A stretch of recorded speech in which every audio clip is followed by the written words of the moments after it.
Mungu wangu, walqurani karimu kitabi, na Qurani tukufu ndio kitabu changu, walislamu dini, na Uislamu ndio dini yangu. Uhibbu Allaha taala, ninampenda Mwenyezi Mungu mtukufu, liannahu khalaqani, hakika yeye kaniumba mimi, wa khalaqa abi, na amemuumba baba yangu, wa ummi, na mama yangu, wa jamia nas, na watu wote, wa khalaqa lana taama, na ametuumbia sisi chakula, alladhi naakuluhu, chakula ambacho tunakula, walmaa alladhi nashrabuhu, na maji ambayo tunakunywa, wa kulla ma nahtaju ilaihi, na kila kitu tunachohitaji kwake yeye. Ana upendo Allah, mimi namtii Mwenyezi Mungu, aulikumbu athara min kulli shay'in, na napenda zaidi ya kila kitu.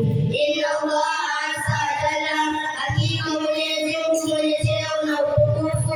arsala sayyidina Muhammad, amemtuma bwana wetu Muhammad rasula, kuwa ni mjumbe, faallamana dina al-Islam, na ametufundisha sisi dini ya Uislamu, wa huwa dinu alladhi, nayo dini ambayo la yakbalu Allahu dinan ghaira, hataikubali Mwenyezi Mungu dini nyingine isiyokuwa ya Uislamu, kama qala fi kitabihi al-aziz, kama alivyosema katika kitabu chake mtukufu, wa man yabtaghi ghaira al-islam dinan, na mwenye kutafuta dini isiyokuwa ya Uislamu, falan